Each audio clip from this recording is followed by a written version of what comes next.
Olá, já pararam para pensar o que determina o fluxo de notícias que a gente recebe? Ou o sucesso de uma empresa? Ou, mais básico ainda, com quem a gente se relaciona?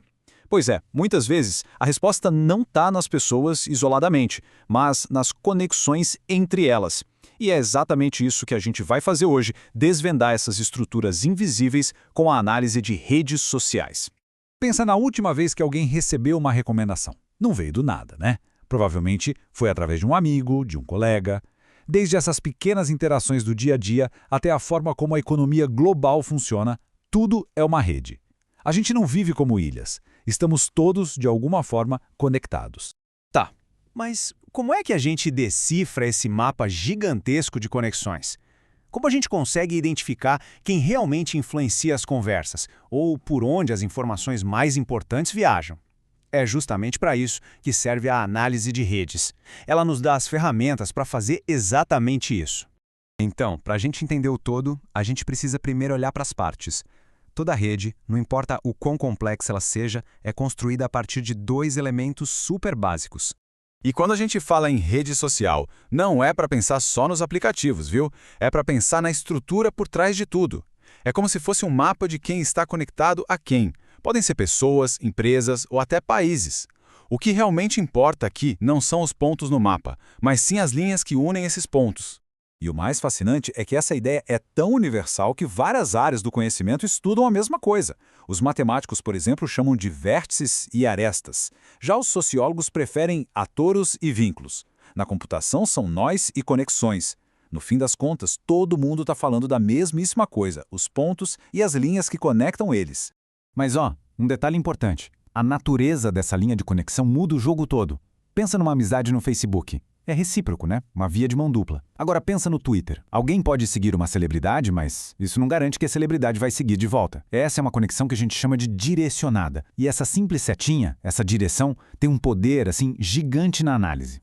Ok, então a gente já tem um mapa da rede. Agora a pergunta é, como a gente encontra os pontos mais estratégicos nesse mapa?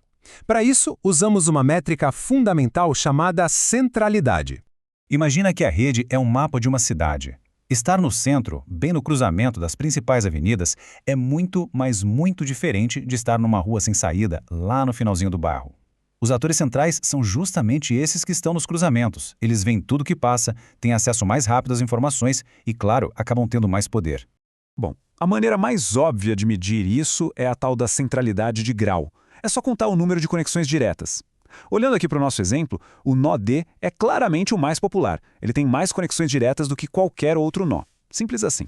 Só que ser popular não é tudo. Existe outra forma de poder, a centralidade de intermediação. Pensa num tradutor, entre dois grupos que não falam a mesma língua.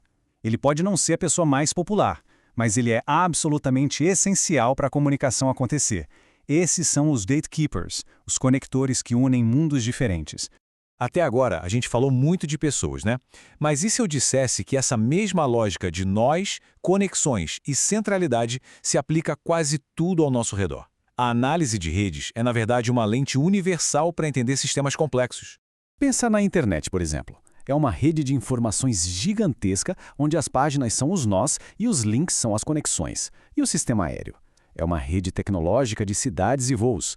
E o mais maluco, dentro do nosso próprio corpo, as proteínas formam redes biológicas super complexas. A estrutura de rede está literalmente em todo lugar. E já que falamos em redes de informação, vamos ver a aplicação mais famosa de todas, o algoritmo que fez da Google o gigante que ela é hoje. A genialidade do PageRank está toda nessa ideia aqui. Antes dele, os buscadores simplesmente contavam quantos links uma página recebia.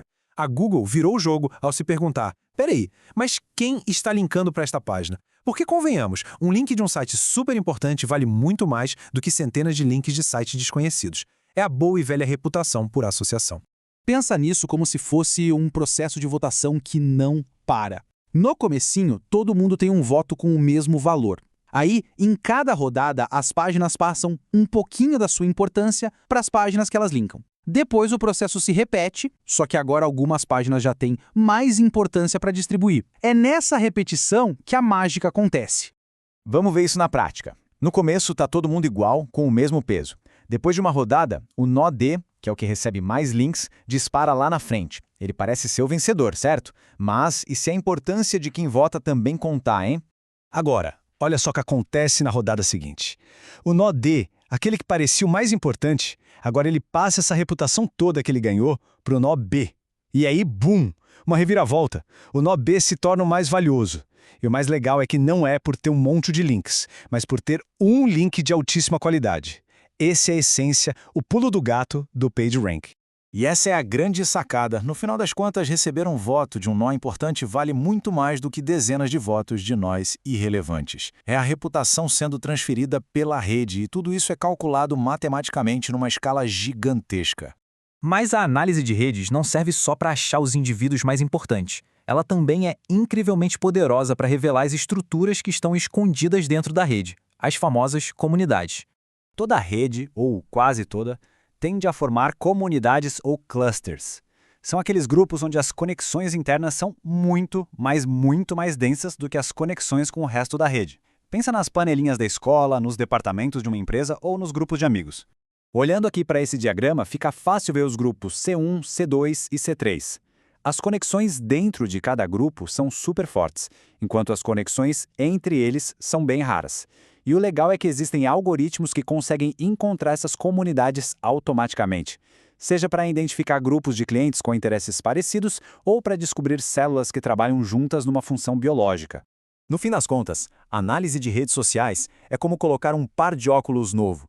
De repente, aquilo que parecia ser um monte de pontos aleatórios ganha forma, revelando a arquitetura invisível das relações que moldam o nosso mundo. E isso nos leva a uma reflexão final, né? Desde as notícias que a gente consome até as oportunidades que aparecem na nossa vida, quais são as redes invisíveis que estão moldando a nossa realidade? Pensar sobre isso pode revelar muita coisa. Obrigado pela companhia e até a próxima.